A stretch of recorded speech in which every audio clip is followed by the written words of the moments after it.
तर सुरळीत गेले। लहानपणी कधीच चोरी केली नाही, त्यामुळे वडिलांची माफी मागण्याचा कधी प्रश्नच आला नाही। ब्रह्मचर्य पालन करण्याची शपथ कधीच घेतली नाही, ब्रह्मचर्य पालन करतच होतो। निर्वासितांमध्ये खूप फिरलो, त्यांना अन्नवस्त्रांचीही मदत केली, त्यांच्या अंगावर कपडेही चढवले, पण ते अर्धनग्नावस्थेत आहेत म्हणून मी अर्धनग्नावस्थेत कधीही वावरलो नाही। सूत कातलं नाही, संडास साफ केला नाही, फासाच्या दोरावर लटकेपर्यंत मौन कधीच पाळलं नाही। तसं गांधींच्यात आणि माझ्यात साम्य किंवा कॉमन पॉइंट एकच, मी त्यांचा वध केला आणि त्यांच्या वधामुळे माझा अंत झाला। पण फरक मात्र मोठा, ते त्यांच्या तत्वांसाठी जगायला तयार होते आणि मी माझ्या तत्वांसाठी मरायलाही तयार झालो। अर्थात माझ्या या आयुष्यात तुम्हाला स्वारस्य असण्याचं काहीच कारण नाही, नाही का? गड चढून जाण्यापूर्वी ती हिरकणी कोण होती? विलायती कपड्यांनी भरलेला ट्रक छातीचा कोट करून अडवणारा बाबूगेनू जगला तो फक्त मृत्यूचा क्षण।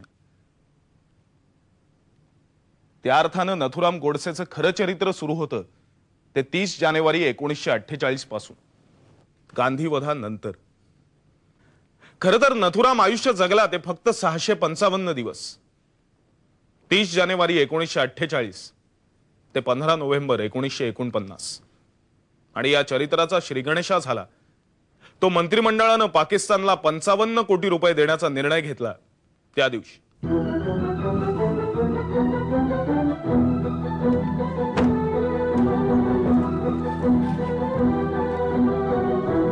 पंडित पंडित पंडित पंडित, तू अग्रलेख बदललास? हो, कारण आधी लिहिलेला अग्रलेख मला खोटा वाटायला लागला। खोटा अग्रलेख पंडित तू लिहिणार? लिहित होतो उद्याची संक्रांत तिळगुळ वाटून साजरी करू नका। काही वाटायचंच असेल तर बंदुकीच्या गोळ्या वाटा, शस्त्रास्त्र वाटा। गोड बोलू नका, गोड वागू नका। काही बोलायचंच असेल तर युद्ध घोषणा बोला, संक्रमण करा, शत्रूवर तुटून पडा। त्यात काय खोटं लिहित होतस तू? बदललेल्या अग्रलेखाचं शीर्षक नाही विचारलंस तू? काय?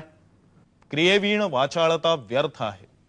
वाह, मी लिहिलंय उद्याच्या संक्रांतीला आपण दसरा साजरा करूया, शमीच्या वृक्षावरून शस्त्र आणून सीमोल्लंघन करूया। पंडित पंडित आपल्याला अटक होईल? मला नाही वाटत। अरे अग्रणी हे आपलं हिंदू मुखपत्र, सरकार अजून हिंदूंनाच टीसभर महत्व द्यायला तयार नाही तर त्यांच्या मुखपत्राला काय देणार? आपल्या संयमाचा चुकीचा अर्थ लावला जात आहे। हिंदूंची होणारी कत्तल दुर्लक्षली जाते कारण आपण गप्प बसणार, सहन करणार हे गृहीतच धरलं जात आहे।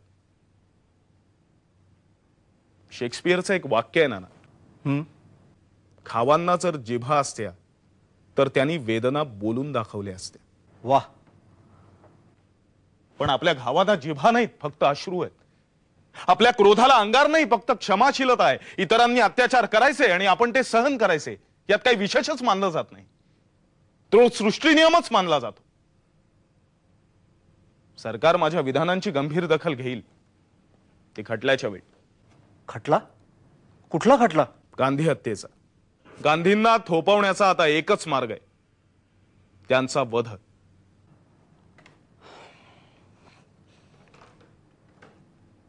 पण हे पाऊल तुला आतताई अविचारी नाही वाटत? नाही ना।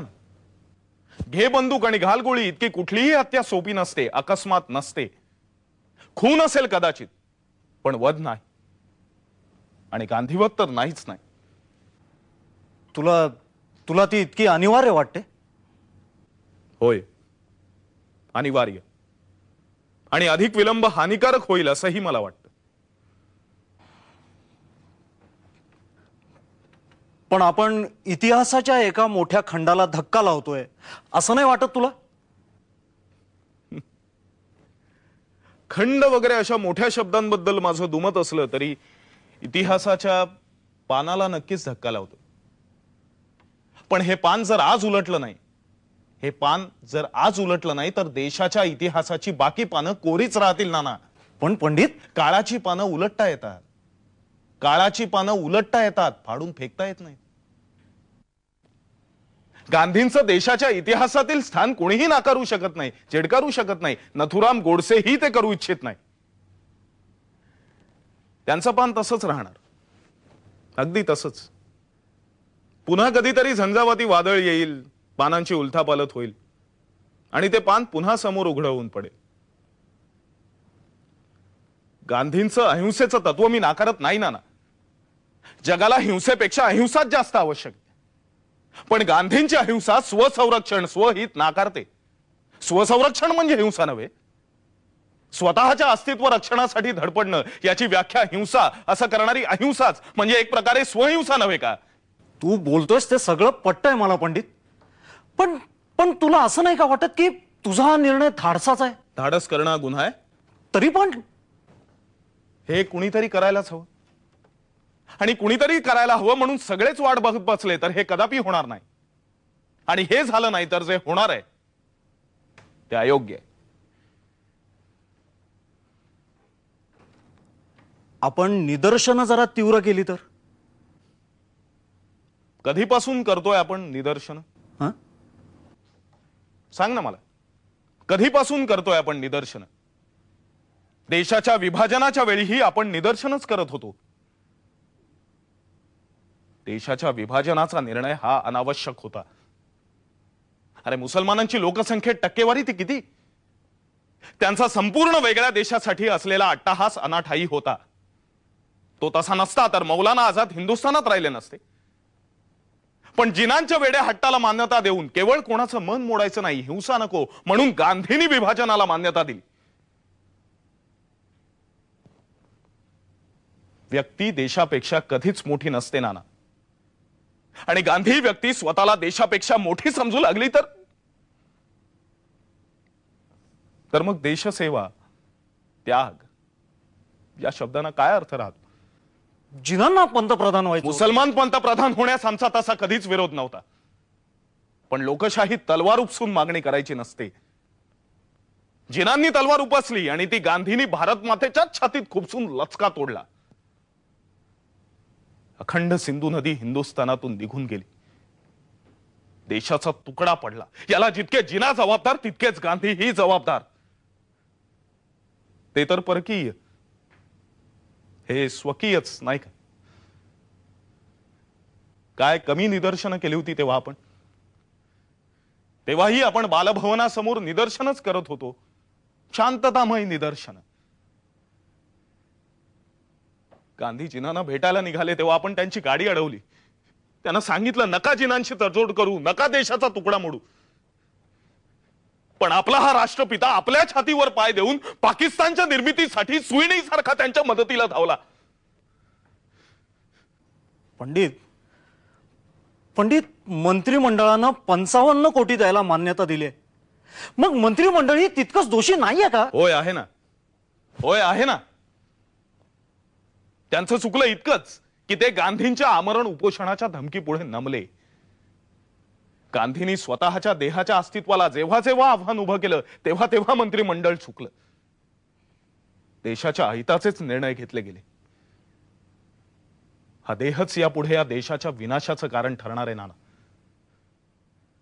अरे आज मुसलमान एक तुकडा मागून घेऊन गेले, उद्या हिंदू मागतील, परवा शीख, मग हिंदूंच्या तुकड्याचे चातुर्वर्णीय 4 तुकडे करतील. पुन्हा त्या वर्णांमध्येही उपजाती आहेतच. मग अखंड भारतवर्ष या संज्ञेला काय अर्थ राहतो नाना? ब्रिटिशांशी आपण एकत्रच का लढलो? भगतसिंगांनी फक्त पंजाबच का नाही मागितला? सुभाषचंद्र बोस आझाद हिंद सेना घेऊन फक्त बंगालसाठीच का नाही लढले? पंडित पंडित तू जर का हे असं लिहिलंस ना तरीही जनमत उसळेल, सरकारला नमावं लागेल. देशाच्या विभाजनाच्या वेळीही मी असंच लिहिलं होतं. सुरावर्दींनी हिंदूंची कत्तल केली तेव्हाही मी असंच लिहिलं. काय उपयोग झाला? तेव्हाही आपण निदर्शनं करत होतो. राजदबावापुढे झुकून व्यक्तिशः सुरावर्दी शरण आला, पण त्याचे अनुयायी कत्तल करतच होते. आपली निदर्शनं सुरू होती, गांधींचं आमरण उपोषण सुरू होतं. शेवटी हिंदूंनी शस्त्र खाली ठेवली. मला अजूनही आठवतंय एक गरीब हिंदू पुढे आला आणि बापूंना म्हणाला, बापू, तुमच्या